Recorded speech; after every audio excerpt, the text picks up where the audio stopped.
Hey everybody, it's GombletX and welcome back to more Magic Arena. Today I'll be playing another Chromatic Cube draft and we'll see what we've got in our pack one here, see what we can scoop up. I do love Thief of Sanity, one of the strongest cards in every cube. Just gets really good when your opponents have great cards in their library, and everybody's got great cards in their library in cube formats. So looking at the top three, grabbing the best card out of those is just a really good card draw. Like imagine a 3-mana 2/2 flyer that whenever it hits your opponent, you look at the top three cards of your library and just draw whatever the best card is. That would be exceptional, and this is pretty much exactly that. Except now you're stealing from your opponent, so it feels even a little more slimy. I'm going to just slam down a Thief of Sanity here. I think it's an exceptionally powerful card and not a bad way at all to start this Chromatic Cube draft. What do we have here? We have, if we're just taking a blue or black card, Erebos' Intervention, which is a little bit of an expensive removal spell because you do have to spend X mana, and X is usually however big the creature is, so like 3 mana it kills a 2 toughness creature, 4 mana it kills a 3 toughness creature, but you gain a bunch of life when you do it, which can keep you in the game. And it also gives you that versatility, being able to exile cards from a graveyard. Chart of Course is good in aggressive strategies where you're attacking a lot, because then it's just 2 mana, draw 2 cards, which is great. This might be good in a Thief of Sanity deck if we just play a lot of evasive creatures, so I could see Chart of Course here maybe. Or Feed the Swarm is good removal, 2 mana, destroy a creature enchantment, lose life equal to its mana value. Losing life is a bit painful, but that can destroy whatever you need to kill. I think it's just going to be one of the blue or black cards for me. There are some off-color cards here that are pretty good, but nothing that's like pushing me into another color, like Kaya here. Pretty decent Planeswalker, nothing super exceptional. Get Rogue Monster, kind of fun. Same with Kinnan. But I think I'm just going to stick to blue-black for now. Kind of going to go with Chart of Course. I'm going to try maybe an aggressive blue strategy, because blue is not aggressive that often, so it should be interesting here.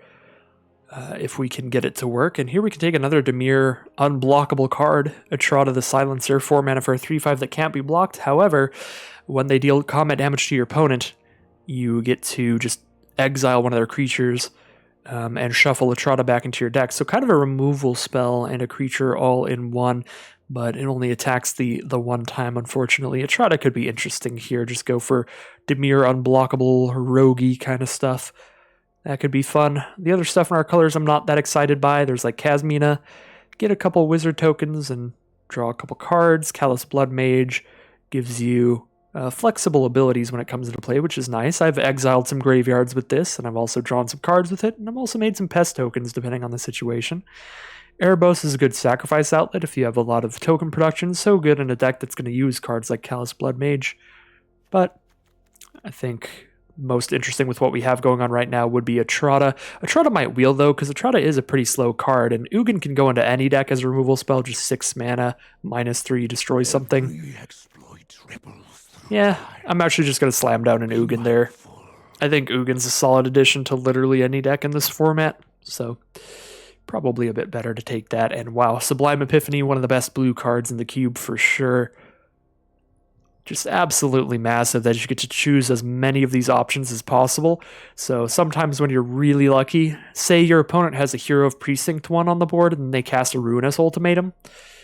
You know, let's imagine that magical Christmas land for your opponent. You get to use Sublime Epiphany, counter Ruinous Ultimatum, counter Hero of Precinct 1's triggered ability that would make a human token, bounce the hero back to their hand, copy your best creature, and draw a card. That's just absolute insanity, and it is not hard for Sublime Epiphany to do something equally powerful to that. So I do quite like that card. Well, here we have Unblockable Rogue strategy, Tetsuka Umezawa Fugitive, a 2 mana 1/3, completely unblockable by itself, and any of your other creatures with power or toughness 1 can't be blocked. There's also Extinction Event though, which can be a one-sided board wipe, a really strange and interesting board wipe here. Exile all odd or even mana cost cards. So it really depends on the situation, but sometimes this is really good, sometimes this doesn't kill anything you want it to without killing your own field. And sometimes this only kills half of what you want it to. Very interesting card there. So yeah, Extinction Event, Tetsuka Umezawa, and Varagoth all seem like solid cards to take here.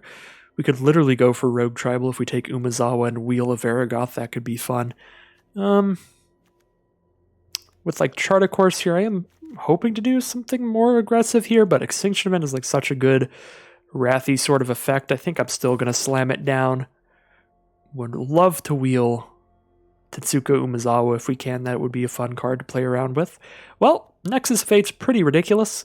7 mana instant, take an extra turn after this one, shuffle it back to your library. If you get into a position where you've drawn enough cards that your library gets pretty low, this can double as a win condition any game that goes long. Just get yourself to where your library is very small, and then you can just keep looping Nexus of Fate indefinitely while you have a Planeswalker on board to just get, infinite creatures, infinite +1s, whatever. So Nexus of Fate is a pretty insane card, and even when you're not looping it, it's just really good. Instant speed, being able to cast this thing so you can hold up your big old Sublime Epiphany as a counterspell. If your opponent doesn't do anything important, just Nexus in their end step. Really powerful card. That's not going to the sideboard, that is going straight into the main deck. Now we have some cards if we want to move into Esper here. Ojutai's Command being a good counterspell. Counter a creature, draw a card.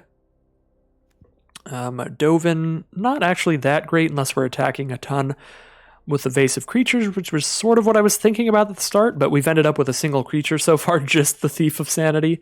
So I don't know if we're doing that. I don't love Shadrick's Silverquill because it always gives your opponent something, but you can always give them the worst option for them. It's also kind of a slow card. Yeah, basically Vizier or Ojutai's Command here, and I don't think Vizier is all that exciting, although it does help cast Ugin and Nexus of Fate Sublime Epiphany earlier, so that could be okay. I think I'll take an Ojutai's Command, see if we do end up in Esper here. Alright, Callous Dismissal's probably my favorite out of these cards. 2 mana, return an online permanent to its owner's hand and create a 1/1 zombie army. Mesmerizing Benthet is solid for the 5 mana, but usually that kind of higher mana cost slot gets cluttered up pretty quickly in Chromatic Cube, and often by much more powerful cards. 5 and 6 mana aren't identical, but we already have some really powerful 6 mana stuff. Sublime Epiphany, Ugin, and Nexus of Fate are all just way better than Benthet for late game cards. Let's just get a good early game card here, the Callous Dismissal. Well, now we get a Wrath Effect, Crux of Fate. We're definitely not ending up that aggressive if I'm going to see solid Wraths that late there. So now we are maybe moving into like Esper control here, slam down a Glacial Fortress over the Erebos' intervention to leave us open to being Esper. Although we did wheel the Atrata, so just blue-black as well seems pretty open. That being said, I don't think Atrata's that good. Pretty fun with Nexus of Fate, though. Have multiple cards that shuffle themselves back into your library, so you win the long game every time. But Thriving Moor is also going to be really good if we're just like Esper control. Atrata's not like that good to just slam out turn 4. Yeah, I'm just going to take Thriving Moor, to be honest. Get that great dual land there. And there we go, we wheeled Tetsuko Umezawa and Varigoth as well. I like Tetsuko Umezawa a little better with Chart, of course. But Varigoth is nice to be able to put things on top of your library. I'm just going to take Tetsuko. Also, if we get the 5 mana rogue, Tetsuko Umezawa is going to work really well. We wheeled the Vizier as well. Yeah, blue is just wide open, it looks like.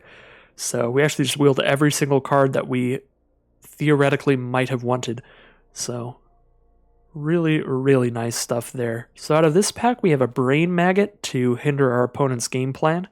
Exile a card from their hand until they kill the Brain Maggot. There's Chainer's Edict, make them sacrifice some cards. Definitely not good against tokens, but anything else can do some solid work against it.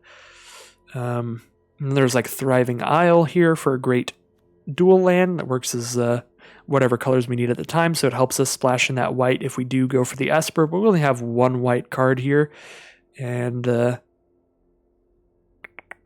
it's not particularly great, so we're going to need more incentive to be an Esper, to be playing white here.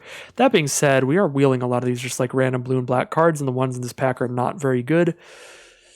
Don't really want to go for a Finale of Glory as a win condition, I think, just because it's a big sorcery speed card. I'm just going to take a Thriving Isle. Do really like taking the mana fixing early, as you all may know by now, just to get that all ready for every big, powerful, splashy card you see later. We have Aetherios. Aetherios seems really slow, but potentially quite high impact. Nico, kind of similar. I like Elspeth Conquers Death quite a bit, You get to use this as a removal spell and a bomb because you exile their best card, and then you return your best creature planeswalker from your graveyard back to the field. Definitely good in Esper. We're going to need pretty good mana fixing to run it because it is double white. But I think it is enough better than like a Gen of Wishes or a Terror Grid here that I'm happy to take Elspeth. There's an Evolving Wilds in this pack.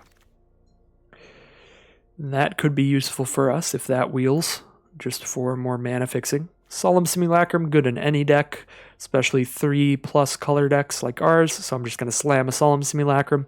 The other white cards in here are pretty aggressive. SRAM's Expertise and Angel of Invention both making a bunch of tokens, not really what we're doing. Same with Talron's Invocation, the blue card here, so Solemn Simulacrum it is. Grab whatever color of mana we need, and draw a card when that dies. Ooh.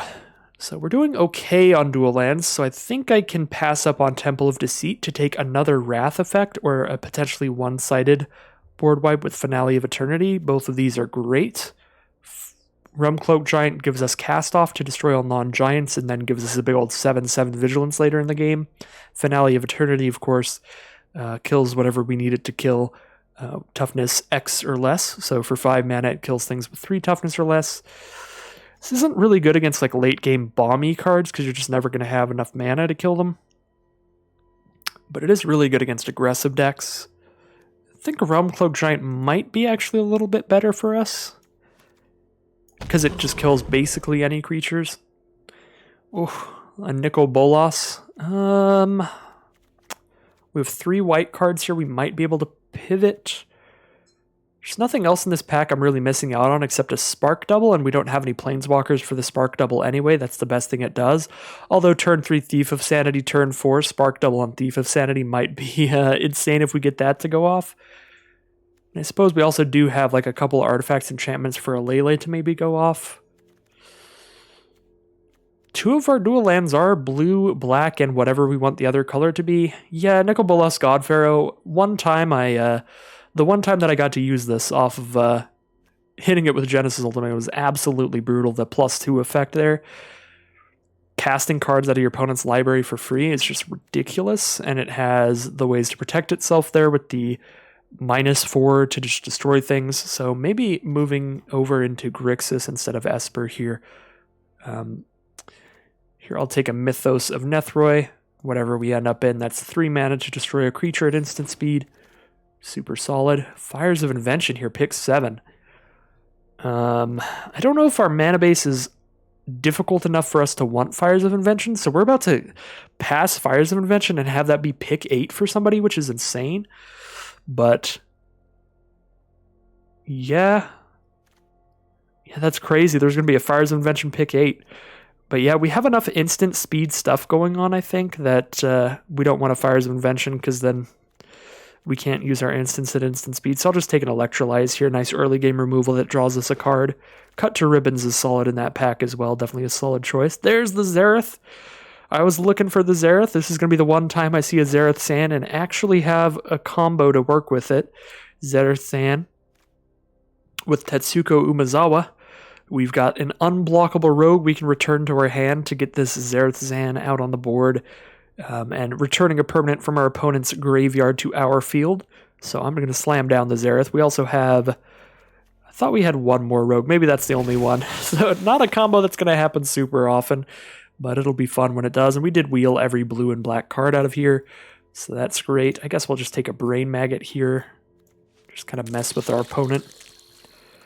Mess with our opponent's brain. Nightmare Shepherd, Gin of Wishes. Don't love either of those. I'll just take Angrass Rampage. I just need to put a sticky note on my computer that says that Angrass Rampage can make people sacrifice Planeswalkers this time around. I feel like I need to do that every time I play a card like that. The Rip Apart in the pack as well. Rip Apart, that's another card I need to put a note. Can destroy artifacts and enchantments, because I just always forget on those cards. Saheeli or the Invocation here. I guess I'll just go Saheeli. Blue-black duel over the Finale. Make sure we have a lot of mana fixing to easily. Maybe we're splashing in red and white here.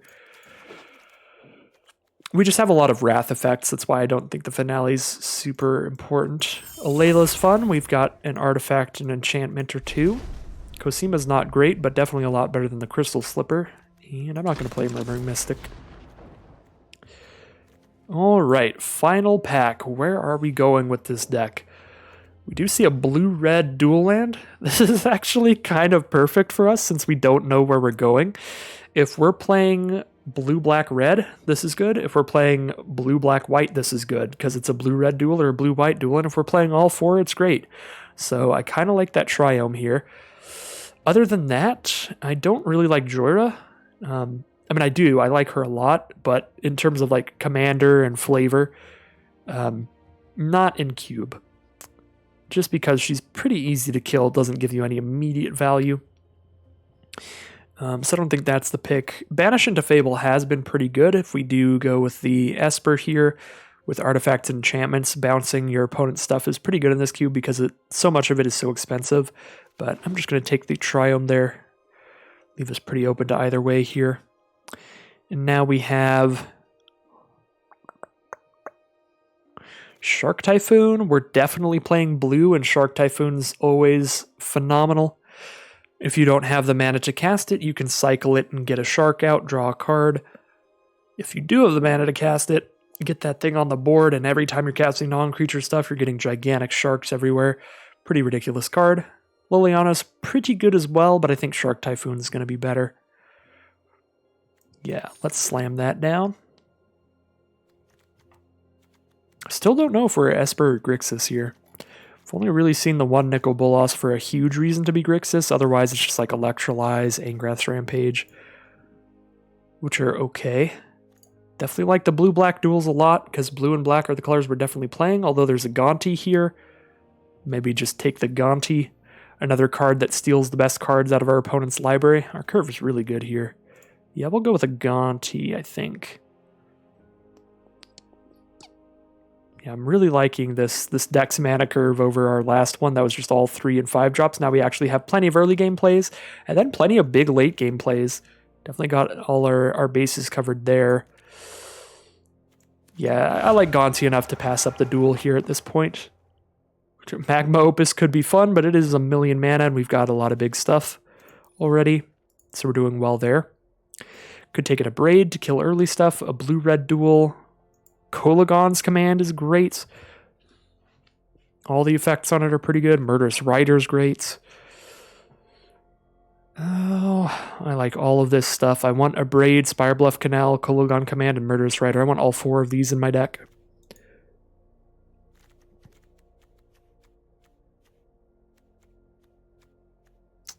We have like Extinction Event and Crux of Fate for killing big stuff. We'll just wipe the board, hopefully. So yeah, go Kolagon's command here.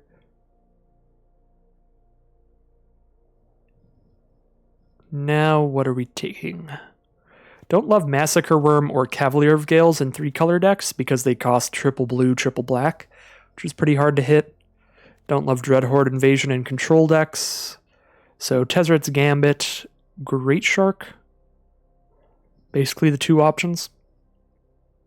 Could take the red-white duel if I still want to do all 4 colors, but I think I'm going to drop a white out of here and just be Grixis, because we're getting some pretty good red stuff, blue-red and red-black stuff here. I'll just take like a Great Shark. I don't have a ton of Planeswalkers for Tezzeret's Gambit. Just have kind of the one Bolas. Now, don't like Talrand that much here. Crackle with Power is always fine. 5 mana to deal 5 to somebody. But ideally 8 mana to deal 10 to... what, a bunch of stuff? 10 to 2 things? Discovery Dispersal could be good too, though. Yeah, we'll just go with Discovery Dispersal, just a cheaper little draw spell. Don't like any of this that much. We'll take the counterspell that gives us a treasure token to help ramp into our big plays. I do like Dream Eater. 6 mana for a 4/3 flash flying, surveil 4, and bounce an opponent's card. Just a lot of abilities stacked onto this card to make it pretty worth the mana cost. It's also instant speed, so we get to hold up a counterspell when we do that. Hold up a Great Shark, hold up a Hornswoggle, hold up anything like that. Is this a rogue? Ghostly Pilferer is a rogue. We have found another way to cheat our Zareth San into play early, which is cool, so I'm going to do that. Alright, unfortunately all the dual lands we're seeing are the wrong colors now. Take a Ral, but I don't think I'm playing him. Ooh, alright, well we do see some good dual lands. Take a blue-black here.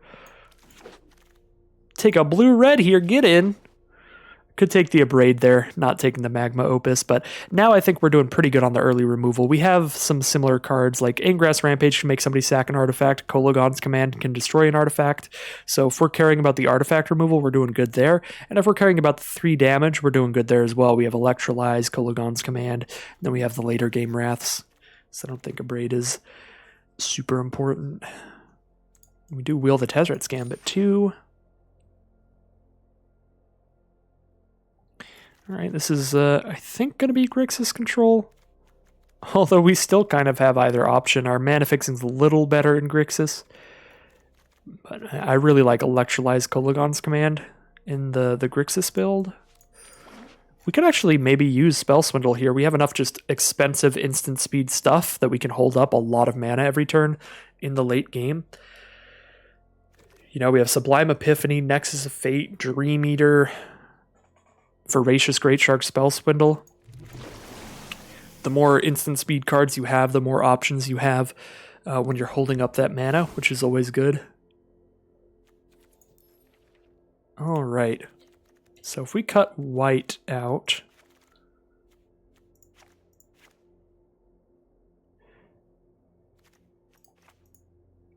and then we need to cut 6 cards.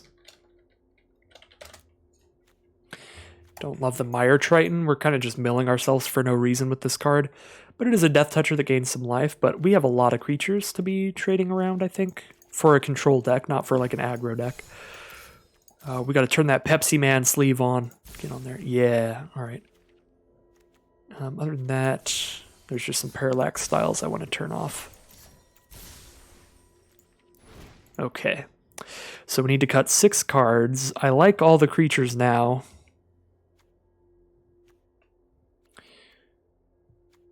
I don't love Tetsuko, Umezawa, and Ghostly Pilfer, but I can't really resist the ability to potentially get Zareth San out by returning an unblocked attacking rogue.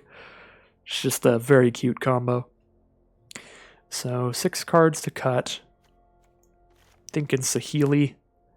These 2 up there. So that's 3 right there. Like all of our big stuff. Maybe Spell Swindle's a little slow. But it is fun if you get a bunch of treasure from it.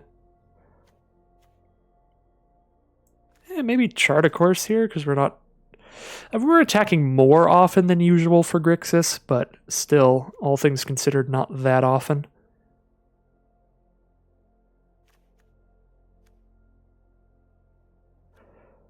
Do still want a little bit of card draw, so I like leaving like Discovery in here. Although Pilfer potentially draws cards, Thief of Sanity draws cards from our opponent's deck, Gonti draws cards from our opponent's deck. Let's get rid of these. Then we need to cut 1 more card to hit 17 lands, and we may even be an 18 land deck, although we've got a lot of 2s and 3s, so we don't need to be an 18 land deck.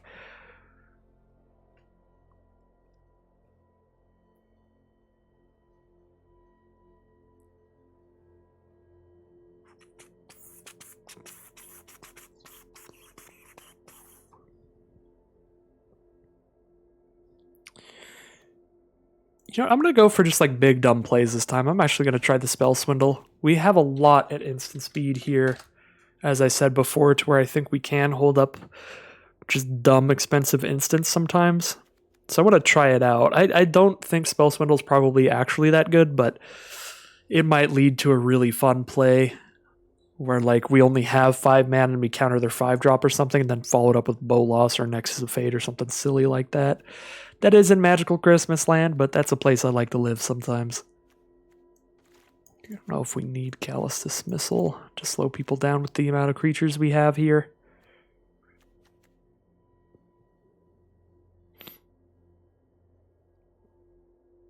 Could cut Rampage, because we have just a ton of targeted removal for dealing with stuff, hopefully. I think the best thing Rampage does is just kill a Planeswalker. That's the best base that it covers that we don't really have a great answer to right now.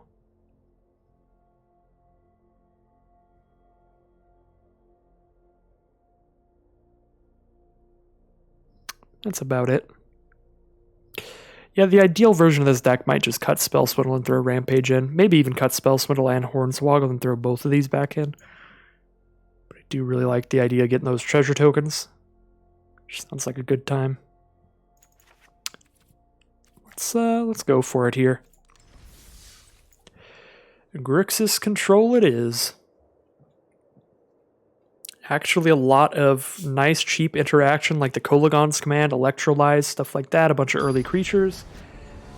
And then just dumping out big old Planeswalkers late game, Ugin and Bolas. Not known to be friends, but in this deck, they're super friends.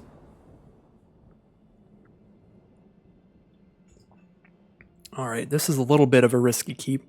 We do definitely need to draw one more land. But if we hit one more land, most of this hand is active. Thief of Sanity starts going off. Vizier of Tumbling Sands can even start untapping our cards if we get it on the board. Hornswoggle gives us another treasure to cast one of these. I am going to keep this. Play the Thriving Moor as a blue-black duel so I can cast the blue spells.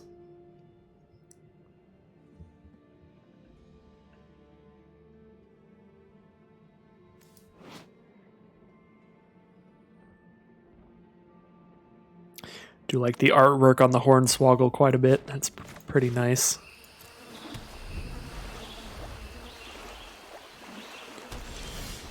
Electrolyze is the draw.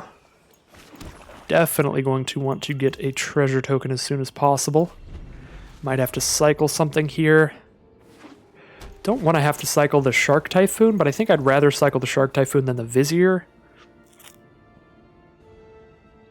Because the Vizier is going to give us the mana to play like the 6 mana cards, and I really should cycle here because hitting land 3 is incredibly important here to just drop down Thief of Sanity immediately and have access to the rest of these 3 mana cards.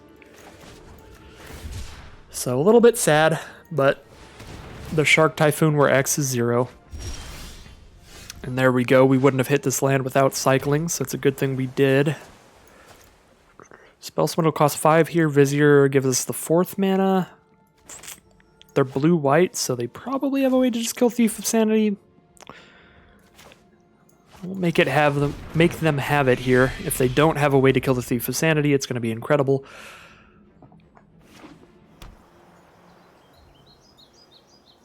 Uh-oh, the red mana might be the answer here. Some damage spell? No, just Cosima. All right, let's get going, Thief. What are we digging for? Ooh, Electrolyze. But Cosima's a 2/4, so that doesn't really do anything. Take Giant Killer, but again, Cosima's a 2/4, so that doesn't really do anything. Just take Electrolyze and hold it for later. Having double Electrolyze is kind of hilarious, so I'm just going to do that. And then we can just cast a Vizier here, or hold up our Hornswoggle. Cast this Vizier, pretty important we get more mana. Got a 4, 5, and 6 mana card in hand. They're exiling the Cosima. She's going on a journey. She's going to get some counters, and when she comes back, we'll draw a lot of cards.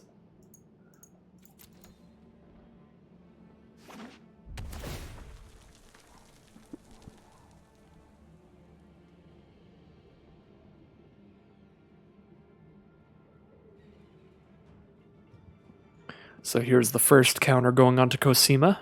So she'll come back with a +1/+1 counter and draw 1 card at least. Solemn Simulacrum will make it 2. The Sanity's still going off then. No removal from our opponent. Alright. We do hit the 4th mana, which means we have 5 with Vizier. So if I play this land, I get to hold up Spell Swindle mana and try to do that. Seems fun. If they don't play something I need to Spell Swindle, I have tons of instant speed stuff to do. Ooh, I like Sarkhan here. I could just cast Sarkhan and get a dragon. Tap out here. Yeah, Thief of Sanity doesn't work super hot with a bunch of instant speed counter spells, because I am going to want to tap out to cast whatever I'm taking from their deck. But, I mean, we took an Electrolyze from their deck, so that we get to hold up at instant speed.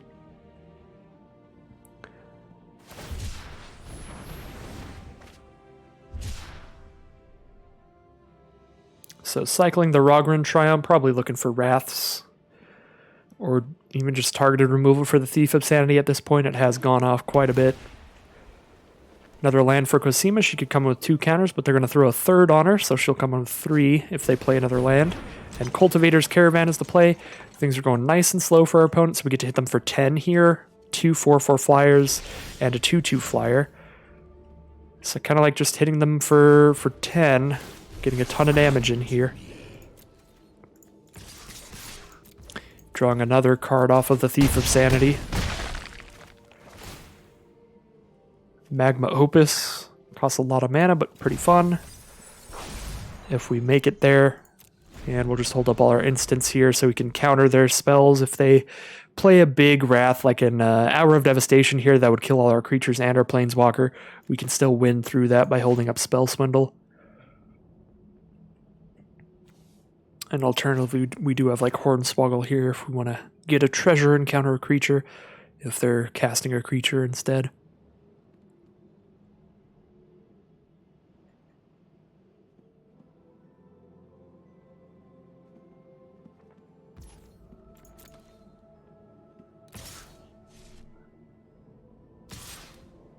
Attacking for 2. Watch this. I'll just take it. I want to hold on to this Vizier so I have my 5 mana for Spell Swindle.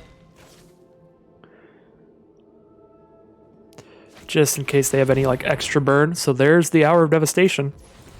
Which is exactly the one card I could think of that would get him out of this. We will counter it and get 5 treasures. And there's the concession.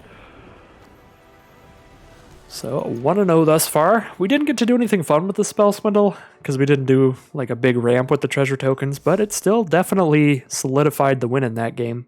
Just having the counter spell to stop their Wrath effect. So, it's on its way to proving its worth here. 1 game in.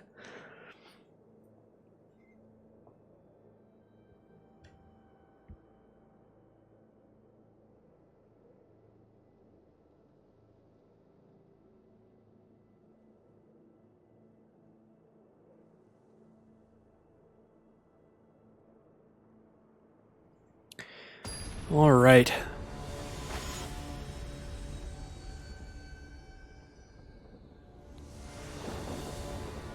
Here we are in round 2. 1 win down.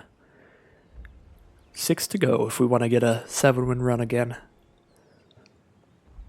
This is a quite good hand. We get to play our tapped land turn 1, the Thriving Isle. Turn 2, we play the Spire Bluff, and then start just slamming things on the board. A Thief of Sanity, Electrolyze, a bunch of stuff. Seems like a very, very good hand. Especially if, like last game, the Thief of Sanity is not dealt with. It can single-handedly win a game. So, excuse me, we have 2 red sources, 2 blue sources, only 1 black source. So we'll go blue-black on the Thriving Isle.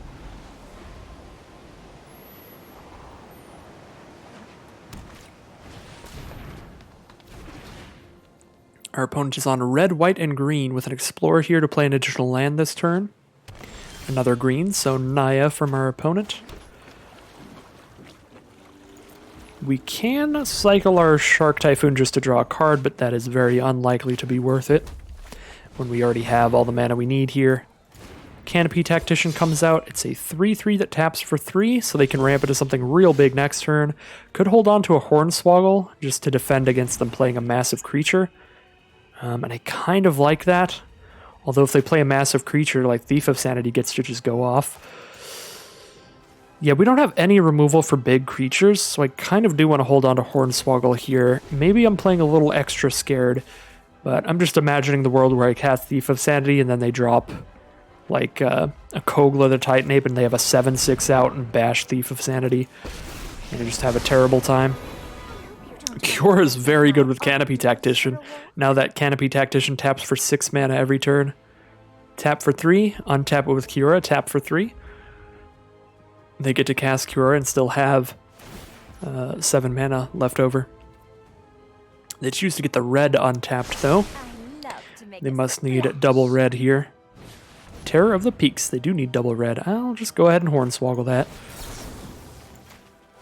I feel like if they had a better creature that they could cast this turn, they would have just waited on the Cure and just dropped out the 7 or 8 mana card that they were thinking about. We do get to hold up a Voracious Great Shark now, so yeah, we'll just keep playing the draw go control deck of just all the instant speed stuff. We have this Thief of Sanity just lying in wait here, but just keep playing during our opponent's turn. That's just the kind of deck we're up against. It's just going to be slamming down massive creatures, so I want to be prepared for that.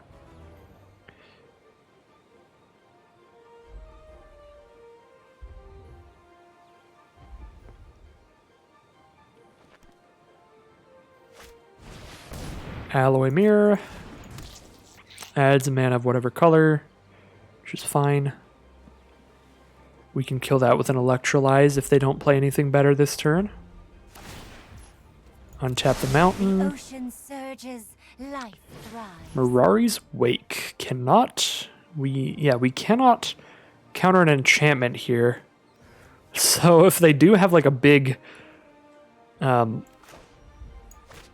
X mana spell, we're just gonna die to it. Like if they Crackle with Power, because now they have 1,000,000 mana.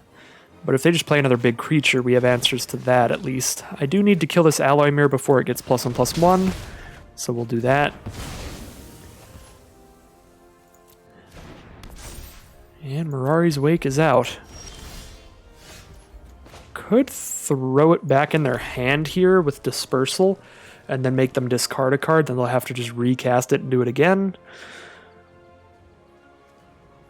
Dispersal is an instant as well, so we can use that to deal with any threat they play. I think I am passing here. I'm really hoping that they don't have Crackle with Power. I think we just die if they have Crackle with Power, because they have so much going for them in terms of just a massive amount of mana. They even have a Mind Stone coming out here. But yeah, we have really good options if they're just playing big creatures, which is just what I think of when I see a red-green-white deck, just because that's what Naya is well known for. Back from Shards of Alara, their whole strategy was creatures with power 5 or greater. It was my favorite Shard of Alara when I started the game. But very quickly, my favorite Shard became Esper, because I fell in love with artifacts and combo stuff. Alright, it is just a big creature, so we'll Voracious Great Shark that. Now they just have a bunch of mana and nothing else. They can sacrifice the Mind Stone to draw a card, but otherwise we've pretty much dealt with everything they have. Should be able to just slam down a Shark Typhoon, hold no shields up here, and then start playing big spells, getting big sharks. Shark Tribal. Pretty fine with that. I do love Sharpedo. That is one of my favorite Pokemon. Definitely in my top 5. Probably my top 3.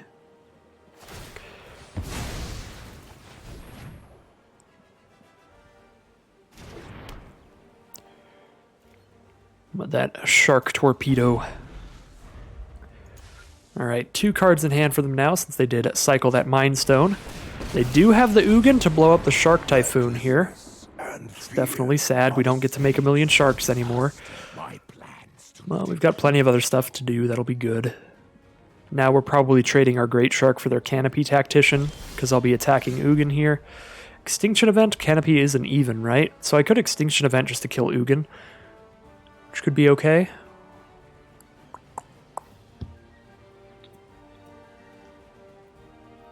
I do have enough mana to do that and also cast Thief of Sanity this turn. Yeah, let's do that. Exile the even creature. Get Ugin off this board. We can get Cura off next turn. But we'll get a Thief of Sanity out now. So if they can't deal with that, we'll start drawing cards out of their deck, which does seem like it'll have a lot of big, explosive plays. It's looking pretty good for us. Sarkhan's Unsealing, though, is the draw. If they draw a creature with power 7 or greater, they get to wipe our whole board, and if they play any creature, power 4, 5, or 6, they get to kill Thief of Sanity there. Kill Kiora with the Great Shark, hit them with the Thief. I sure belly And race Forerunners is the draw there.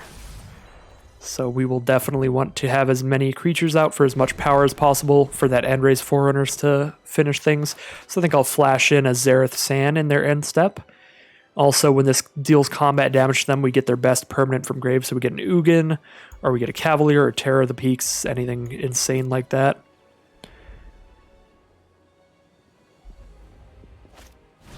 There's Sarkhan the Masterless here. Don't have a way to deal with that, so that resolves. They get a 4/4 dragon out of it. Yep. Behold! Which I guess is a 5/5 with Mirari's Wake. So I could Dispersal here, but that just bounces Sarkhan or Mirari's Wake. I think it's whichever one they choose. Yeah, it's whichever one they choose. So that seems pretty bad. We'll just cast Zareth San here. We have 7 mana, 1 mana away from the end race Forerunners. We can drop Ugin here. Get the dragon out of the way for Thief of Sanity. Grab a card from their grave with Zareth and kill Sarkhan with Great Shark. Listen, come on.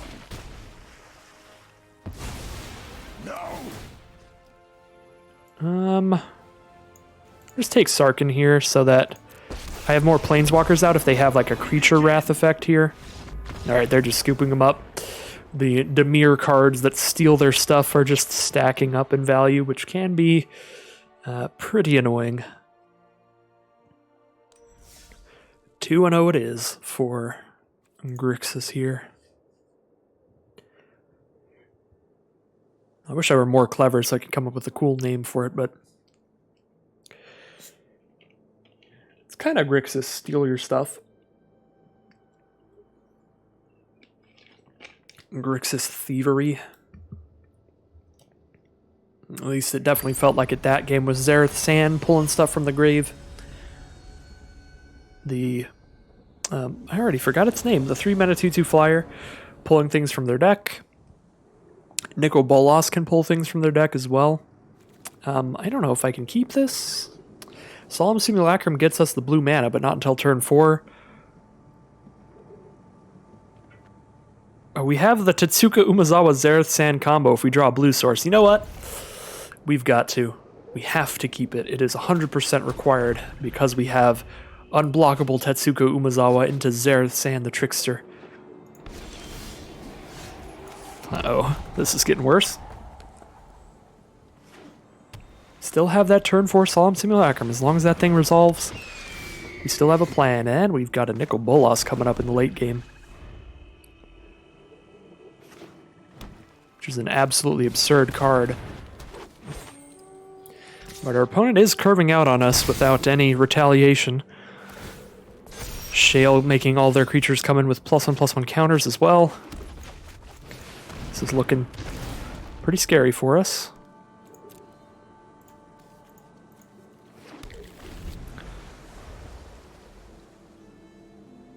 Although now we're only 2 mana away from Nicol Bolas. Next turn we just play the Triumph. Turn after that we slam down Nicol Bolas.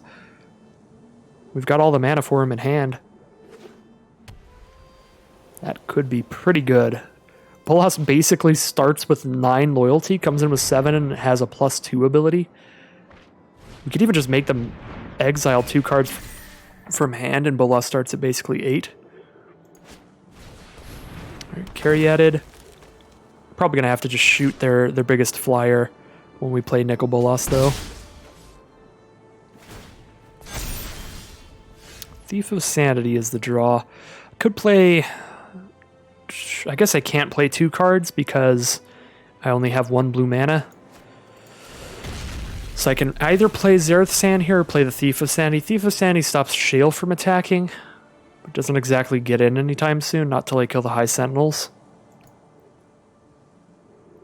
But Thief of Sanity does give us a flying blocker, which is going to be important for keeping Nicol Bolas alive.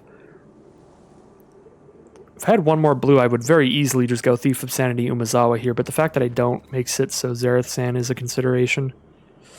I don't think we play Zareth, though. Zareth isn't really blocking much, because most of what they're doing is happening in the sky. And High Sentinels is very good with the Shale, putting a +1/+1 counter on all the creatures. So the High Sentinels becomes very, very big. Looks like mostly just like another green-white counters deck here. But they've got a splash of blue there with that Vine Glimmer Snarl.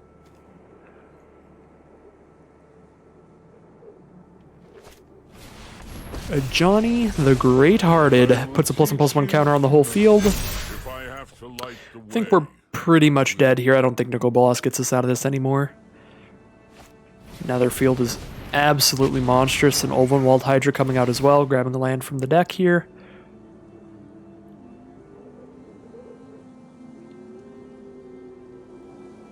Yeah, Nicol Bolas doesn't even kill the High Sentinels anymore because they have so many creatures with counters on them.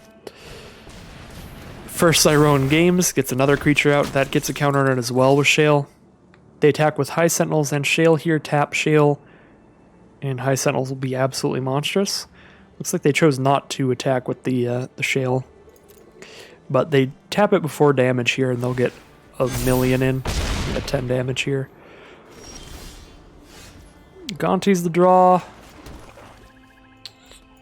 There's just nothing we can do against this. We needed Crux of Fates, basically our only out. Something that just blows up all of these. Because that was an explosive start that we just cannot come back from, really at all. I suppose we can see if they have a cast-off in their deck. If they have a cast-off in their deck, we can just Wrath. If we get really lucky on what we hit on Burial Rites, nope. Very much not going to do it here. We have nothing in our graveyard yet. So the green-white counters deck coming in, taking names again. I have lost to that deck probably more than any other deck now. I think it's the strongest synergy deck in the cube because people very rarely draft it, so you're always going to be the only one in the pod drafting that strategy. And it does lead to some really explosive, aggressive starts, and a lot of decks in this cube tend to be quite slow, so you can capitalize in those matchups on just how long your opponent's taking.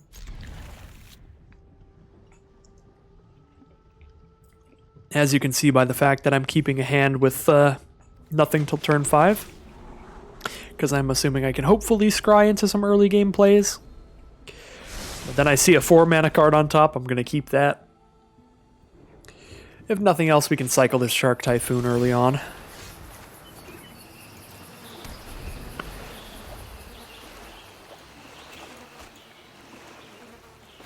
Wow, that Thriving Moor is making some disgusting sounds. They have a really bad infestation, apparently. Alright, well, we did draw another red source. We got double red, double black. Only a single blue right now, but other than that, our mana is looking real good. Solemn Simulacrum is going to grab the next blue for us.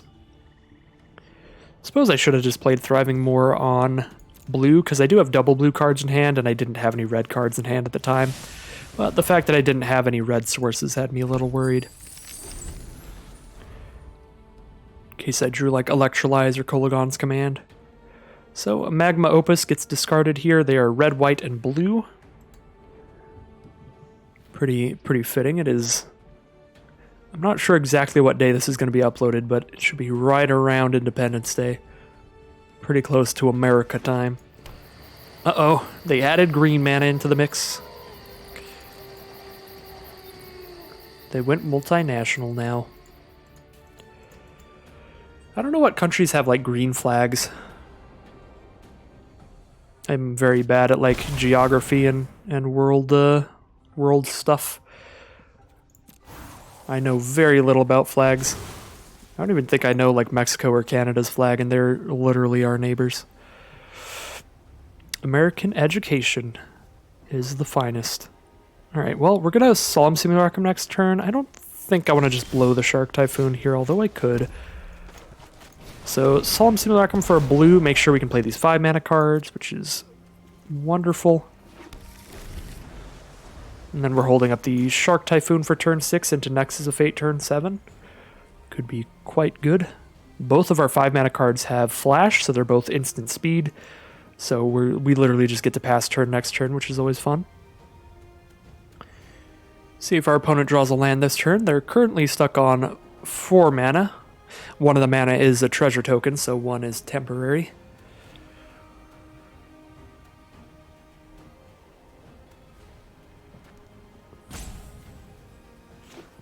Alright, they do have the 4th land here, and they drop down a Karn, Sign of Urza. Powerful draw engine with the +1 and -1 ability. Or they do have a treasure token out. They could just start plopping down some constructs if they want to get a little artifact tribal aggro going on, but I doubt it. They are going for the draw ability. Well, both these are quite powerful.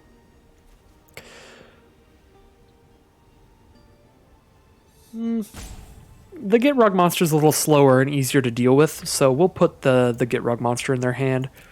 Alrund's Epiphany, just giving them an extra turn when they have a Planeswalker out. That is not going to be a good time for us at all. But the Get Rug monster, we can kill that with a Mythos, we can kill that with a Great Shark, we can do all kinds of stuff to stop that. So we have double red, we have double black, we have double blue, now we have triple blue. Just get another black, I don't think I have that much red in the deck. Do I want to chip away at Karn here or just start hitting them for 2? And we'll chip away at Karn. I feel like Alrund's Epiphany is a strong enough card that they'll be interested in -1ing Karn to throw it into their hand, so Karn might actually be killable here if we hit him a few times. The robot on robot violence. Construct on construct? No, I guess Solemn Simulacrum is a golem, not a construct.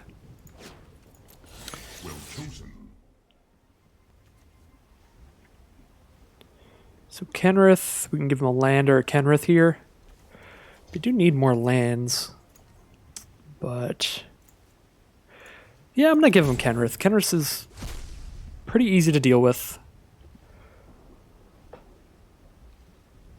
They can only play 1 card a turn anyway, so just keep them off lands if I can. They did play a land for turn though, so they're not doing that bad on lands.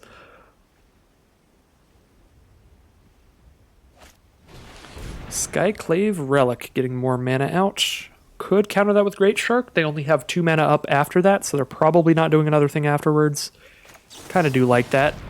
Counter that with Great Shark. And then Great Shark's big enough to kill Karn.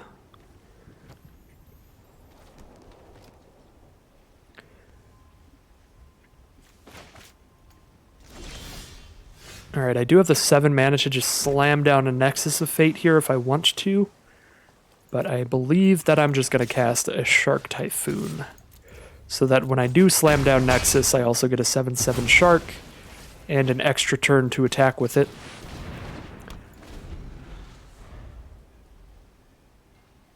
So now we're tapped out, shields are down, they know they get to resolve something, but if they just cast the Get Rug monster Kenrith, I think we just win.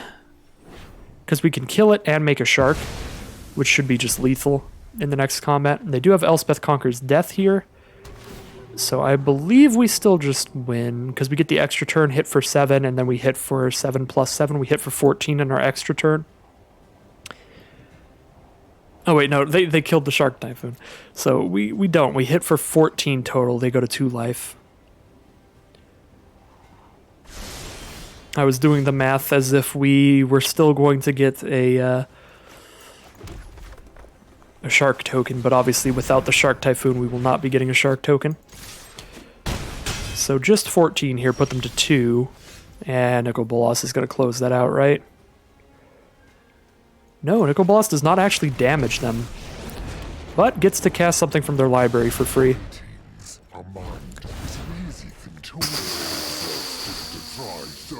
That was fair. Well, I guess we have a Zakama now. That's pretty cool. We don't actually have green or white, so Zakama's not that crazy, but Zakama is still a 9/9 Vigilance Trample Reach. We can deal 3 to their creatures, because we do have red mana at least. That was ridiculous. We just hit a 9 mana card out of their library with Bolas's +2. And if we had green mana, we could have destroyed Elspeth Conqueror's Death there, which would have been even more absurd.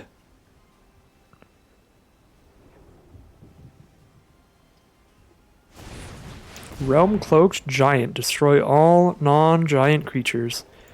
Yep, that'll do it. We'll draw a card. We still have a Nicol Bolas. We can cycle a pools and drop down a Zareth Sand and then play Zakama from their grave again if we hit them. Although I suppose if we hit them, they just die because they take 4. Yeah, and they're tapped out here. So unfortunately, they're going to die to Zareth before Zareth's ability resolves, so we don't get to... we don't actually get to slam down Zakama again.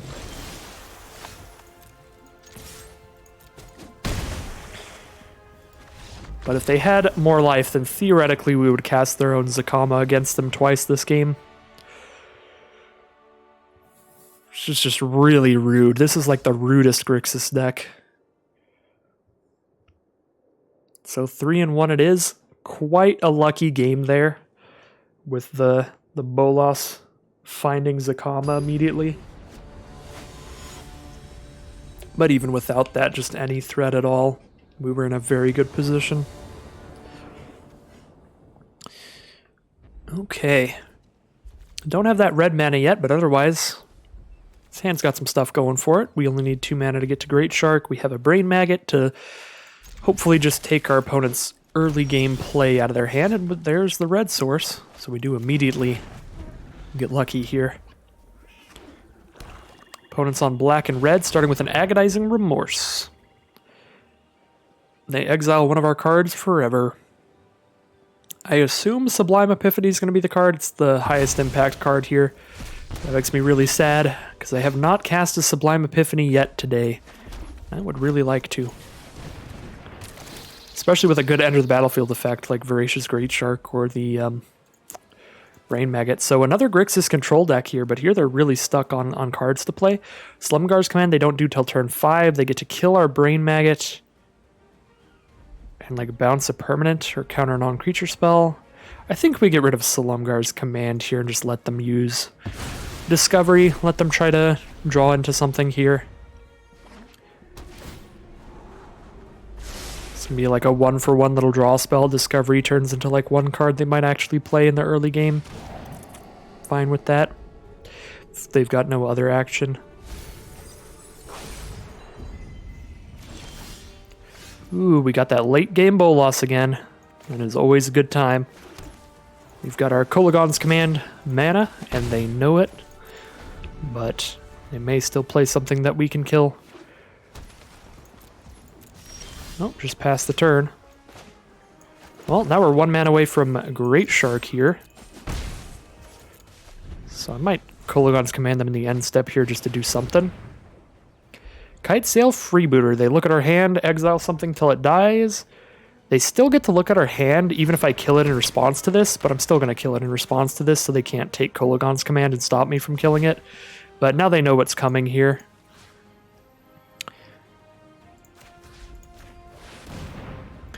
They know that a Bolas is coming, and they need to leave their counter mana up for that.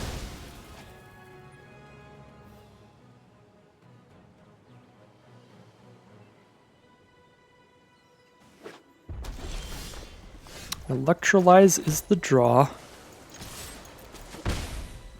Not bad at all. Draws us a card, so if we don't hit a land next turn, we can just cast that to cycle it towards a land. Brain Maggot's got in for 4 damage here. Brain Maggot's putting in some work.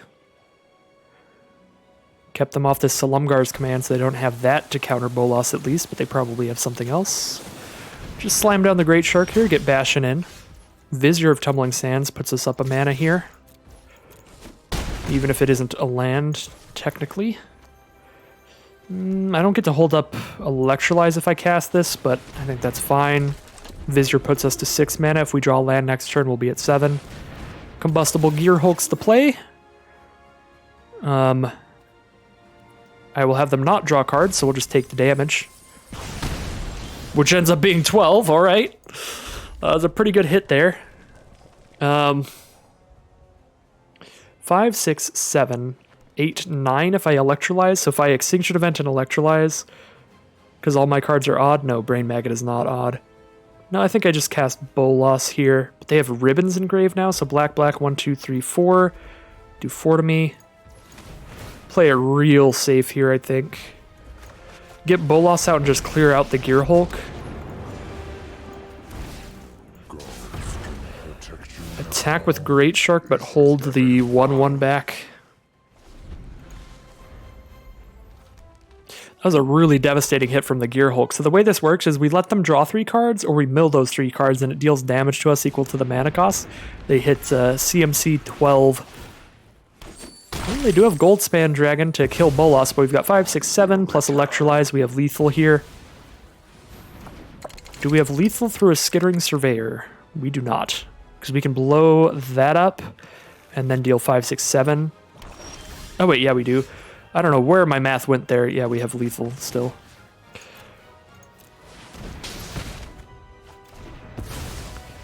Alright, there's the concession from our opponent. Yeah, I don't know what happened to my brain. Must be just melting in the summer heat.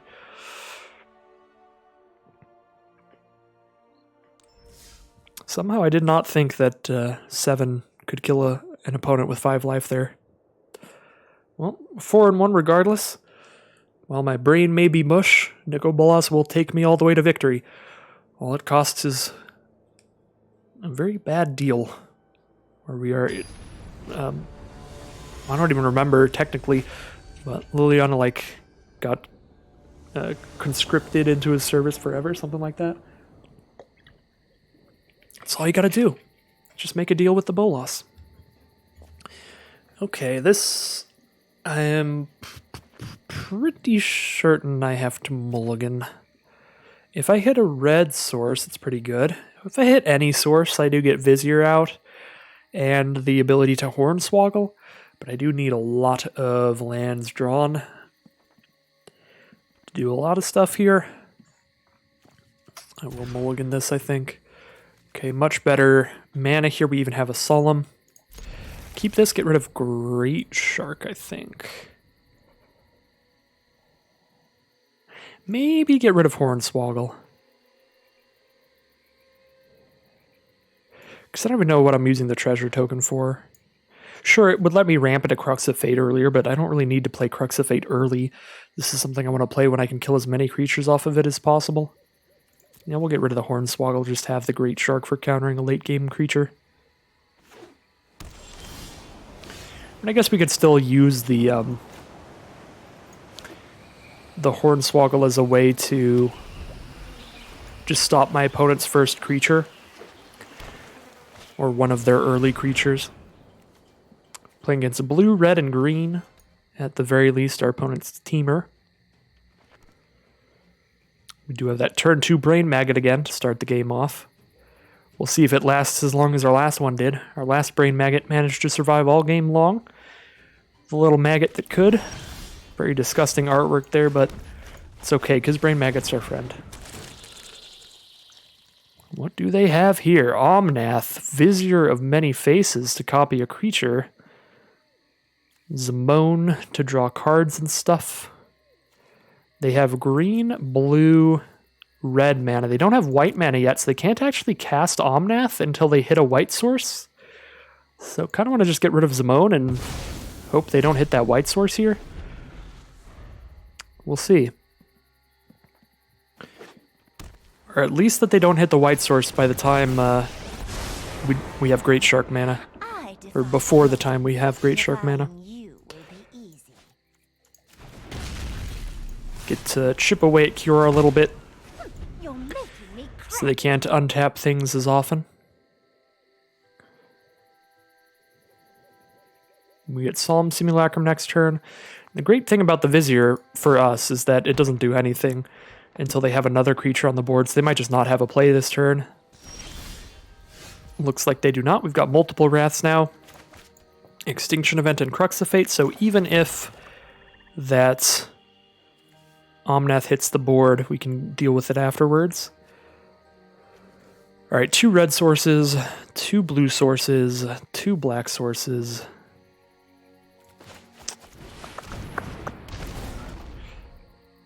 think I'll grab another blue here off of Solemn. Don't want to attack with Brain Maggot just in case they have something to flash in. It is just a 1/1, but it gives them a card back. So I don't think it's worth just the extra 1 damage at this point. No, we don't know what they're drawing into. Techova, with a land, they'll get to gain a life, draw a card here. There's a land, Steam Vents, not a white source yet, but Techova does draw them closer to 1 here. But now we do have Voracious Great Shark mana, so we can just hold that up.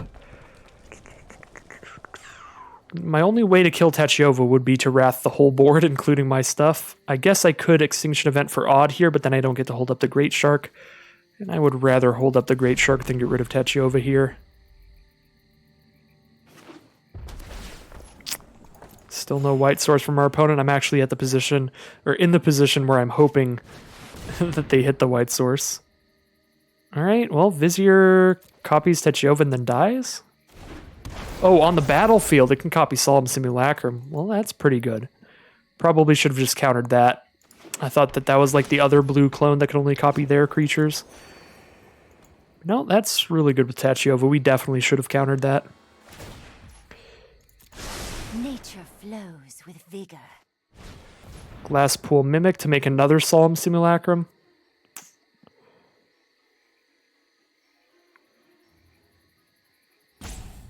Now I think I'm just going to Crux of Fate soon, so I'm just going to resolve everything and hold Great Shark for after the Wrath.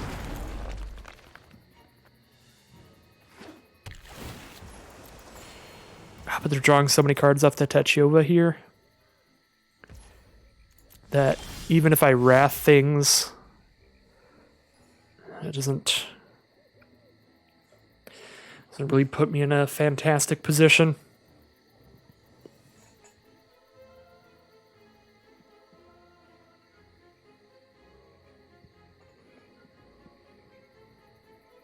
I do like this Nexus of Fate. I'm thinking if I want a Discovery here to hit my 7th land, because then I get to hold up Great Shark and cast Discovery in the same turn, and then I get to Nexus of Fate soon.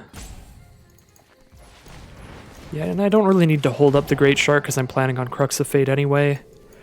These cards are dookie. I guess Spell Swindle's kind of okay here.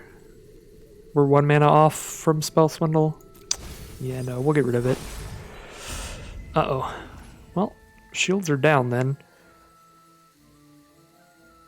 Don't want to just stop them from drawing more cards by just getting rid of Techova right now, even though I will be wrathing everything next turn. I don't think so.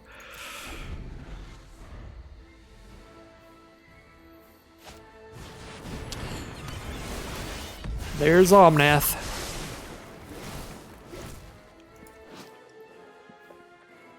Does all kinds of stuff as they landfall multiple times.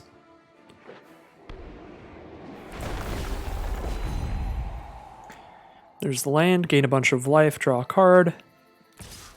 Solemn Simulacrum coming in, and another Solemn Simulacrum. Just draw a card here. Take the trade. No, I think we're in a really bad position here, and it's kind of all for my own fault, just not getting rid of that Techova earlier. Really rough one. Not countering the Vizier as well.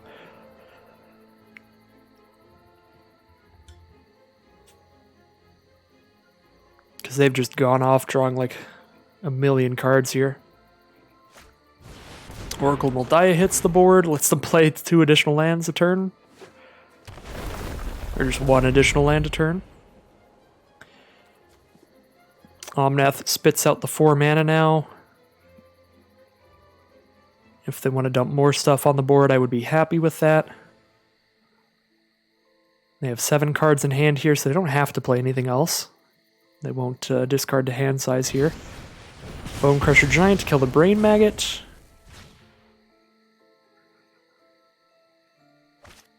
And they cast a Caryatid. One drop, and cast the Bone Crusher. Okay.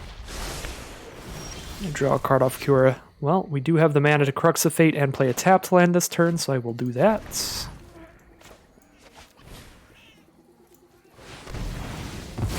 deal with everything on the board right now, hoping to maybe mill them out here. They're down to 13 cards. Down to 11 cards now. If they don't have like a Nexus of Fate of their own, we might be able to mill them out. They're drawing 2 more cards here with Commence the Endgame. We can deal with that zombie army easily with a Dream Eater, just bounce it to their hand, which will permanently kill it.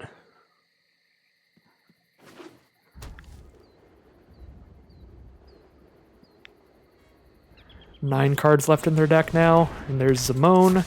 They do have a lot of card draw in their deck though, so I wouldn't be surprised if they do have a Nexus of Fate. If they do, we are absolutely out of it here because they've gotten their deck down very low. Speaking of Nexus of Fate, do I want to do my own here? 2, 3, 4, 5, 6, 7, 8. If I cast Nexus, that's all I'm casting this turn, so I'm basically just casting Nexus to draw a card. I think I'd rather just Dream Eater in their turn and get the Surveil going. And set up a future turn with Nexus, potentially.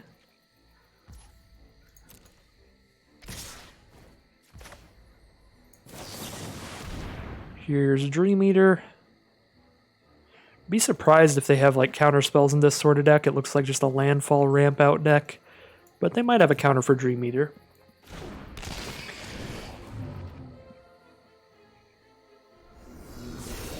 Ooh, Sublime Epiphany's coming up. I do like that. Don't like Hornswoggle here. I do like Zareth as well. But that's only if I can attack in on an empty board from them. Yeah, their graveyard's not the craziest thing ever. Kind of like getting rid of Zareth as well, just milling ourselves a bunch so Nexus of Fate is more consistently reshuffled. Just keep Sublime Epiphany, I think.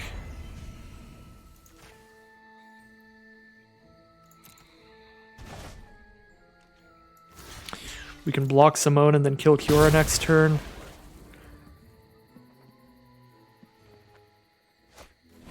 Unbo loses clutches to take the Dream Eater. That's fine. We can return it to our hand with Sublime Epiphany. Cloud Blazer, they're drawing more cards. Could also just Extinction Event. 3, 4, 5, 6, 7, 8. We'll have 9 mana next turn, not enough to Extinction Event and Sublime Epiphany, but we will have enough to Extinction Event and hold up Great Shark, which is fine. We're down to 6 cards in Library. Do I hold Sublime Epiphany here and just let them deal 6 to me if they attack before they cast anything?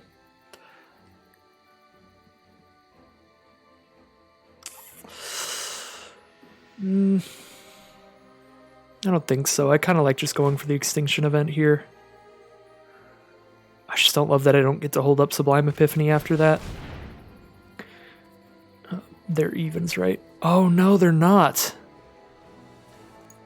Can I cancel this? I don't think I can cancel it. Oops. I thought they were both even. Well, that's an issue.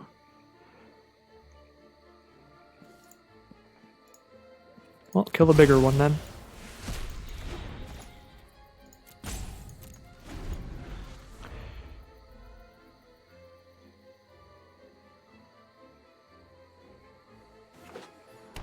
Yeah, I think I just hold Sublime Epiphany there and let him deal 6 to me. We just get that bounce on Dream Eater, counter whatever they play this turn. Emberhand's pretty fine. 5 cards left in their library. Guardian Idol's activating to send in. We'll take 4. Maybe Imbraham's all they're casting here.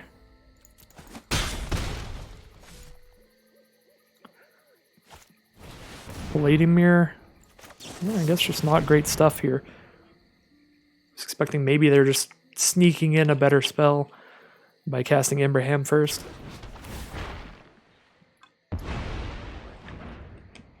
Yeah, Imbraham's pretty much unplayable here for them unless they have Nexus of Fate. They really can't afford to use that ability with the amount of permanents they have. Or the amount of cards in library they have, I should say.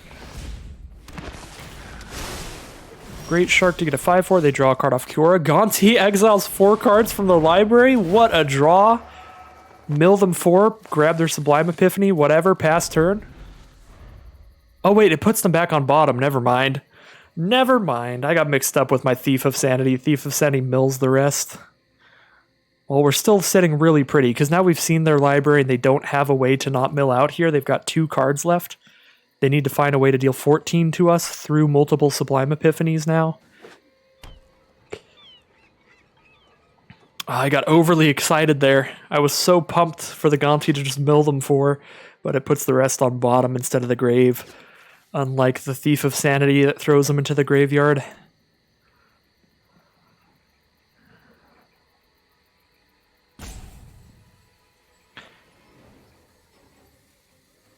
Having double Sublime Epiphany is still pretty funny, so when all is said and done, I'm okay with this course of action. Although, it is much riskier than just holding up that Epiphany mana. Skittering Surveyor searches and fails here.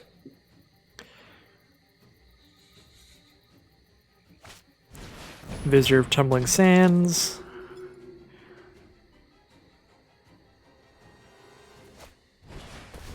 We can Sublime Epiphany to make them draw cards as well, which is cool. So we have the mana to play Tetsuka Umezawa, and then Nexus of Fate, and then we'll have the mana for holding up Sublime Epiphany. I again don't think I need to play Nexus, so I'll just hold up Sublime Epiphany, and if I don't need to cast Sublime Epiphany, then I can just cast a Nexus. Just hold up our Epiphany here. Or hold up their Epiphany. Rishkar, Pima Renegade, that's fine, right? I guess we don't have any flying blockers, so that's a little bad. We take 3, 4, 5, 6. They have 1 card in library. No, we can survive through this. I'm just going to counter something if we can't survive through it. Yeah, we take 7. And we'll just take it all and then counter whatever they do to try to get that last damage. And the great thing about Sublime Epiphany is it can counter abilities as well. So even if I'm somehow missing something on board, I'll be safe here. Unless they have like Banefire, but I would die to a Banefire either way.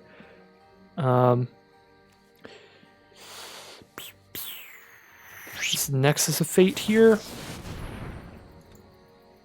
In the end step. Alright, well, that'll get us having the instant speed Ral's Outburst. Because even if we just held on to the Epiphany, they kill us with the Flyers the next turn. That was definitely a game that I could have won if I played better. So that's an unfortunate one. But I'll still take it. Take that L. We're 4-2 now. We're still at a positive record. I'm pretty fine with it.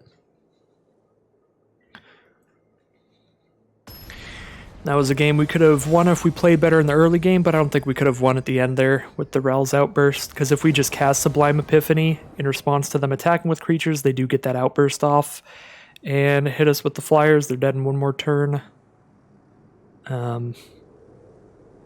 Well, maybe we could have if we bounced one of the Flyers. If they had absolutely no other interaction, then we could have if we just Epiphanied on attacks there. But if they had another burn spell either in hand or in the deck, we get there, or they get there. And if they have any counter spell, they very much get there. Yeah, we definitely could have maximized a lot better in the early turns.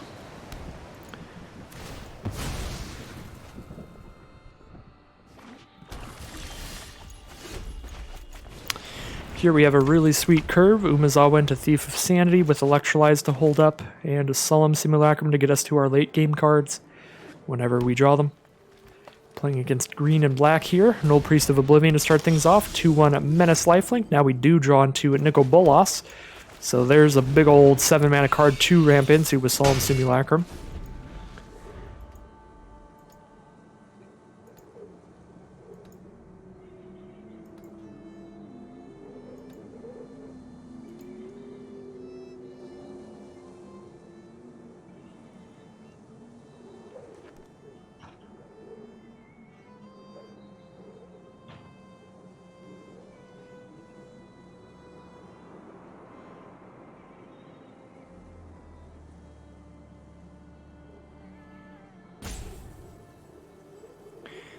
Opponent's got the rope here, deciding what they want to do on turn 3. Maybe they have like an untapped land and a tapped land, and like a 2 and 3 mana card.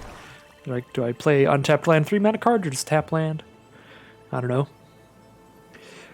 They could also just have a ton of cards that cost 3 or less, just a pretty aggressive deck in general. And yeah, Lurrus does come out here. We'll go ahead and hit them with the Thief of Sanity. Probably electrolyze Lurrus here. But if we draw removal out of their deck, we'll use that instead. I'll grab a Gonti out of their deck so I can grab more cards out of their deck. Yeah, I would rather electrolyze that Lurrus right away, I think. Because then they have like 5 lifelink power right now. So I'd rather electrolyze than Solemn Simulacrum here.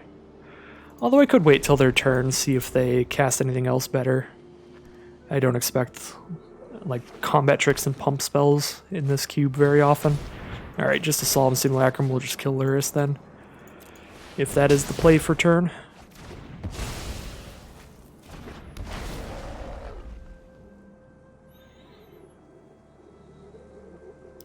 So if I play this Fetid Pools and Solemn Simulacrum, I'll have 6 mana out towards Bolas. So if I draw another land next turn, I'll probably do that. If I don't draw land, I'll just go with the Gonti. Alright, we draw an untapped land, so I'll go with this play, because this leads into a Nicol Bolas next turn. I suppose I should have attacked with Thief of Sanity first, just in case they have something exceptional in the top 3 I want to play instead of our Solemn. Yeah, but they don't. It's just some normal stuff, so that's okay. Just take one of these at random. Very unlikely to end up casting them until much later in the game. So I'll take Rishkar because it buffs our creatures a bit over Selvala that just gives us more mana when we don't need it. So there's Vivian creating some beasts with whatever ability they need.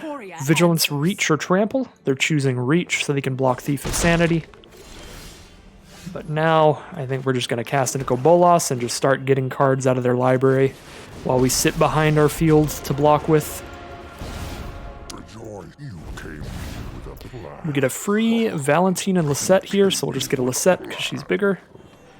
And then no attacks because they have Reach. We could attack with Tetsuka Umezawa, but I'll leave as many blockers as I can for protecting Nicol Bolas because this card will absolutely dismantle them if it stays on the board.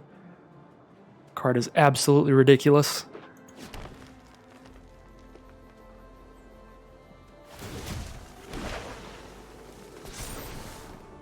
Every day is a new mutation. So Vivian does not have an ultimate, right? Yeah, she does not.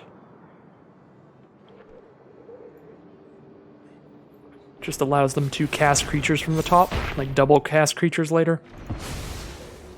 They're fighting away Lisette. So there goes one of our blockers, and there's a big old Fiend Artisan now. Play a Death Touch blocker this turn, I think. See what we hit out of their library. You dare challenge the god? Shadow Spear? Yeah, it's free, so that's fine. Do I want to save up Dream Eater or just Gonti here? I think I just Gonti. If I don't hit something that costs 4 or less, I can then cast Rishkar. Ooh, Tergrid does cost 5 though. Just take a Never to Return and just kill the Planeswalker here. That seems good. I hate this.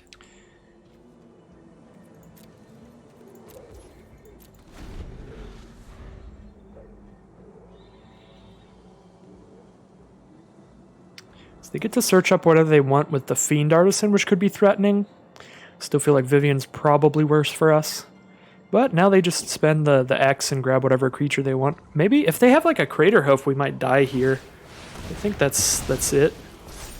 Let's see what they've got.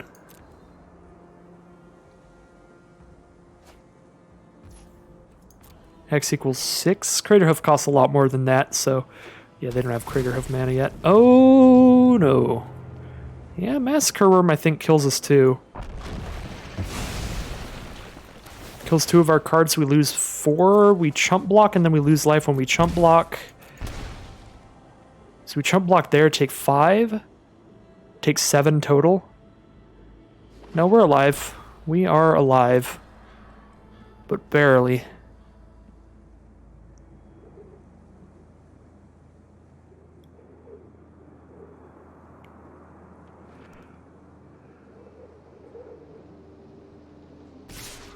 Attack Bolas with everybody. Well, now we're very alive. 5, 6, 7, 8, 9, 10. Sure. Hit Bolas for 10. Bolas isn't going to make it to the ultimate yet, so we can still +2 Bolas if they do that. Can't minus Bolas, though, to get rid of the Massacre Worm, which is kind of a problem because we do lose 2 life whenever our creatures die, which is not great. Yeah, I think I want Bolas to just soak all this damage up. You'll pay for that. Kolagon's Command. It's not fantastic here. See what we get from their library, or we could exile their whole hand, but I think I need more stuff on my board. Show respect for your god. Eradicator Valkyrie, great. That is a lifelinker, which is very good. We can make the lifelinker even bigger by playing Rishkar, and if we do that, we still have enough mana to Voracious Great Shark, but not enough mana to Dream Eater. I do want to have enough mana to Dream Eater here. Let's just play the Temple. Ugin, we'll keep that. 1, 2, 3, 4, 5, 6, 7, 8 mana. We can equip a Shadow Spear and hold up the mana to Dream Eater. So we'll get lifelink on Gonti here so that we gain life when we make that Death Touch block as well.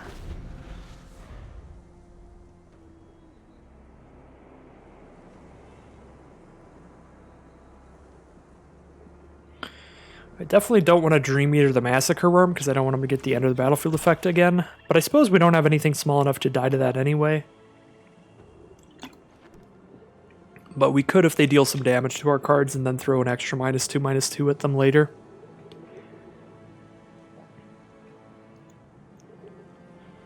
Two, 3, 4, 5, 6, 7, 8, 9. They do have enough mana to go for a Craterhope Behemoth now if they have one with their Fiend Artisan. Alright. Exile Thief of Sanity and get a 2/2.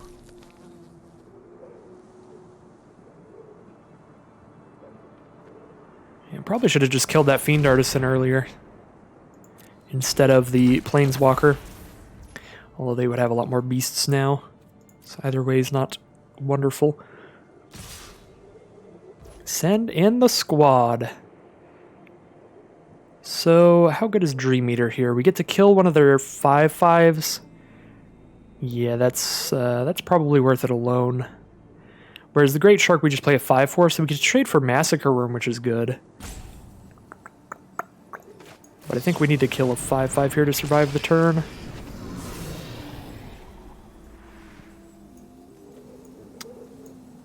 Just grab Ugin.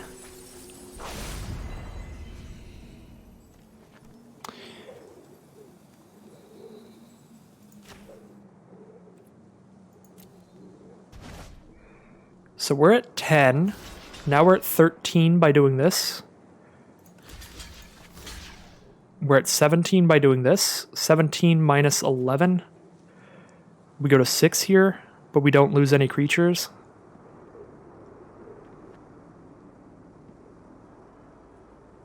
$17 minus 13. What is my brain? 17 minus 13, we go to 4 here, but we don't lose any creatures. Or I can chump block with Dream Eater, lose a creature, and go to... instead of taking 14, we take a little less, but we still lose life for Massacre Worm's effect. So we're pretty low either way. I think I like doing this. And not losing any of my onboard creatures. It's holding for them here. They might have an instant that can turn this into lethal. If they don't have any tricks here, this is a great block, but if they have a trick, they might have a way to just kill us here.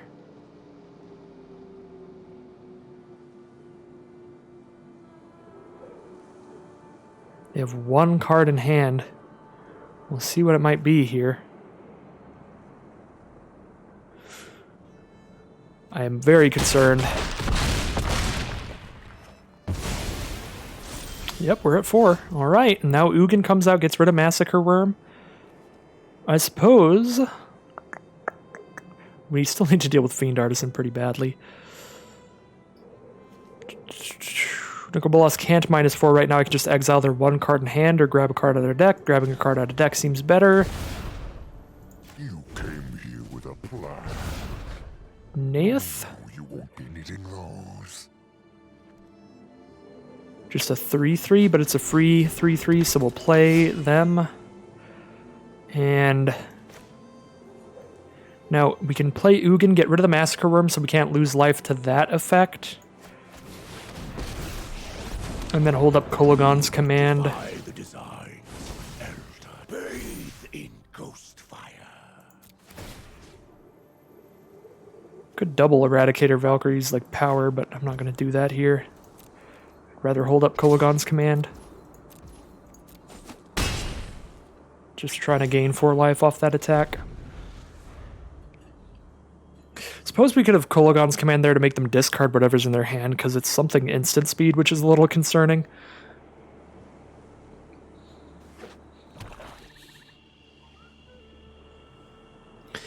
Although they do play land for turn, so we can make them discard the card now.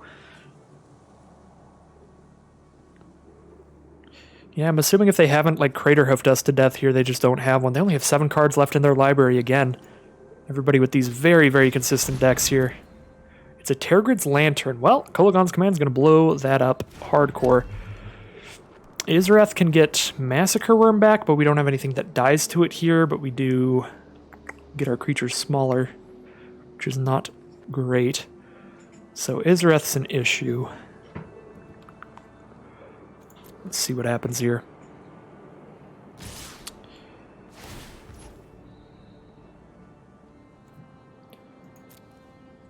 Alright, Izrath, do your thing.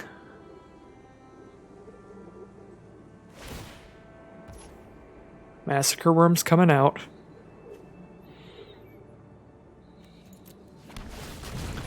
Any of our creatures that die drain us for 2 life now. So we only chump block where it's very worth it. So a Gonti trade with Fiend Artisan seems worth it. Kolagon's command to kill the zombie seems worth it. So we do this, we lose 2, and we gain 1. So we go to 7, and then we take 3, we go to 5. Kill that zombie and the Tergrid's Lantern.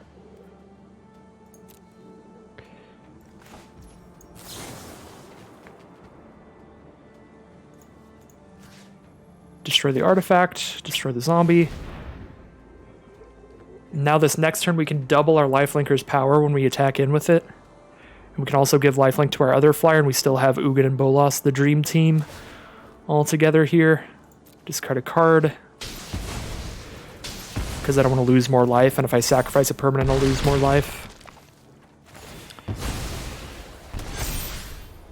Alright, and we even have a Mythos now. Ugin, Bolas, dream team. Let's do it. Just get a ton of life here. To where I don't even need to kill the Massacre Worm now. You dare challenge a god? Oh no, or your filth is gone. Truth lies beyond vision. Bam, let's gain 15. And now we're safe. Now we're at like 19. We're at 18 life. Cool. Well, this was a really sketchy game for a while. But grabbing all their life-linking cards out of their deck has been an absolute savior here. We would have died a long time ago without Shadow Spear and the Valkyrie.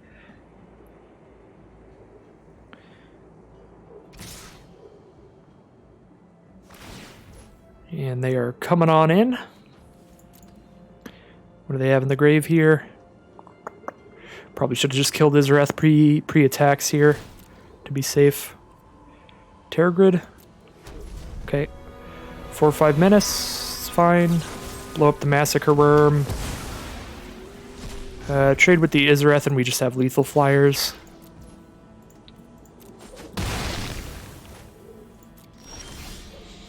not quite lethal. I do need to get rid of Terror Grid. Or I guess we have lethal with Tetsuko, because Tetsuko can't be blocked as well, so just those three being unblockable there. Either way. Another victory for Nicol Bolas.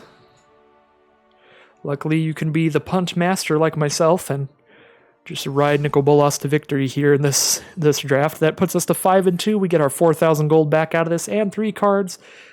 Breaking even, no matter what happens here. Always a good feeling.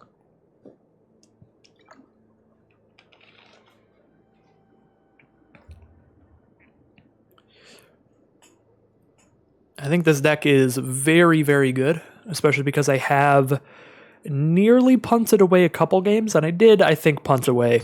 One game, one of my losses was 100% me just punting it away, the one where my opponent almost milled themselves out. And that was a sad one, to be sure.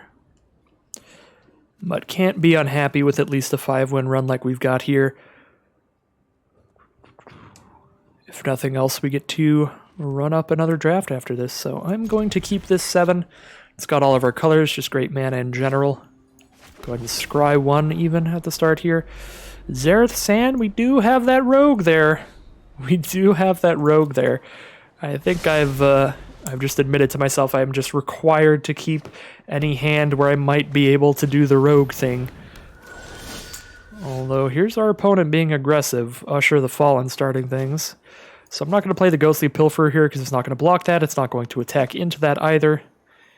I would like to just set up the Electrolyze here. Hopefully they play another creature rather than boasting with the Usher. Although even if they boast, just killing that and the token that it makes is a fine use of Electrolyze. Since we do draw a card off of it. Oh, that is so nice. That sets us up for such a beautiful 2-for-1 here. We're going to do it right now in case they have any pump, because they are a white aggressive deck, so it's actually a possibility in this matchup. Just get that 2-for-1 right there. Actually, even a 3-for-1. We killed 2 of their cards and drew a card there. So really beautiful for us all around. Now I get to play a tapped land and still hold on to a Hornswoggle here. Again, Pilferer's not going to be doing that much for us against this aggressive white deck that's just spewing creatures onto the board. Basri, that's a Planeswalker. Can't get countered by my Hornswoggle, unfortunately. If we work together, we can achieve peace. They get a counter onto that Knight. They are going to be dealing a lot of damage to us with that, but if we make it to Bolas mana, as we've seen before, that card can absolutely stabilize us all by its lonesome. And now we have Spell Swindle mana here, which is very cool. So we'll just take a big beating this turn, but can counter anything else they play. And if we do get the counter off with Spell Swindle, that means we get a Bolas. But yeah, we're going down to 5 here. Going to be a painful turn. Shark Typhoon only makes a 3/3, so it can't trade with a Knight. Suppose we could play Zareth and trade with a Knight here. Would I rather do that and just take 5? I go down to 10 life, get one of these Knights off the board. They only have a single creature left.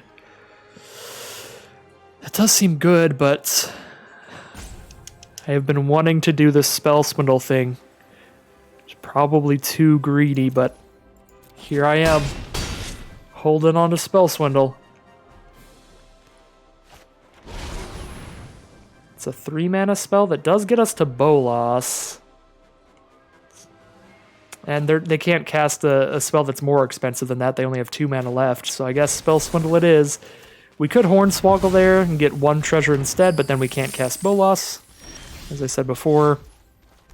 Okay, so now we have 1, 2, 3, 4, 5, 6, 7. So we can cast Bolas and Pilfer. We have a Chump Blocker and a Bolas on the board.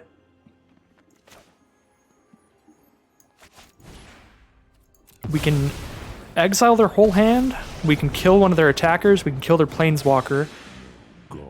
Or we can spin the wheel off of a card from their deck.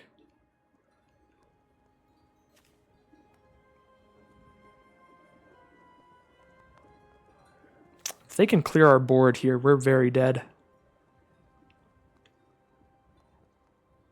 If they hit us with both, we die. So I think we might need to just kill a Knight here. Although if I do kill a knight, Bolas goes down to 3, so the other knight can just kill Bolas, and then I don't have a plan anymore.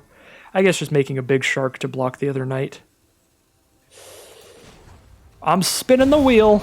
I'm going to get lucky here, watch. It's an easy thing to waste. Oh. It's an easy thing to Alright, well. waste.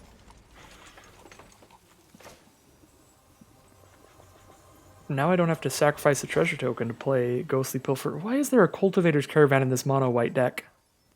That feels really, really bad for me. Really sad day. Like mono-white aggro, we're just going to hit some creatures and stuff. And then a Cultivator's Caravan. Yep, there's Angel of Sanctions. Alright, well, we did lose because I spun the wheel there. But the alternative was I kill a knight, they then Angel of Sanctions and kill Bolas. And then they still have a knight that's a 4/4 now that attacks in. So either go to 1 life or chump block there. So I'd go to 1 life, wouldn't have Bolas anymore. I'm losing this game either way. Man, if we hit an Angel of Sanctions instead of a Cultivator's Caravan, though, that would have been the lucky wheel there.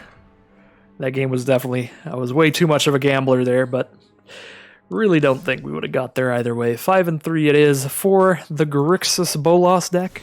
Only 1 Bolas, though. I unfortunately very rarely see the Bolases running around in my draft pods. I guess because everybody knows I love Bolas. They don't want to give me the full pile. But either way, this was a really good deck. I think pretty much most of our losses and defeats were just user error here. I think this deck could have made it to a 7-win run for sure. Probably not in that last game, but the other losses I think we could have done differently, could have done better. So overall, really solid deck. There are definitely some things I would do differently, like in terms of the deck build as well, but I went for some more like fun plays than just good ones. Like I think probably Callous Dismissal over Spell Swindle would probably be better in general for against those aggressive strategies like the one we just hit up there. Spell Swindle is just like extra slow. It did help a lot in like one matchup. Maybe Aimgrass Rampage would be pretty good too. We have been running up against a decent amount of Planeswalkers. So like +1 Aimgrass Rampage, 1 Callous Dismissal, get rid of 1 Spell Swindle, 1 maybe Discovery Dispersal, something like that. Discovery Dispersal has not been very good in any of our rounds, so I could see that. Or maybe even just the Hornswoggle, because Hornswoggle also almost never did anything. So cut that Hornswoggle, throw back in Discovery Dispersal. So decent draft all around, as I said before. Definitely a deck that could have made it to 7-0, but I am not the pilot to do so here. But all said and done, we get all 4,000 gold right back out of this. And we are all ready to go for another Chromatic Cube draft. So as always, if you enjoy these draft videos and you want to see more, make sure to like, comment, or subscribe. The good things you can do to let the algorithm know you are enjoying them. And yeah, thank you all very much for watching, and I'll see you again soon for more Magic Arena.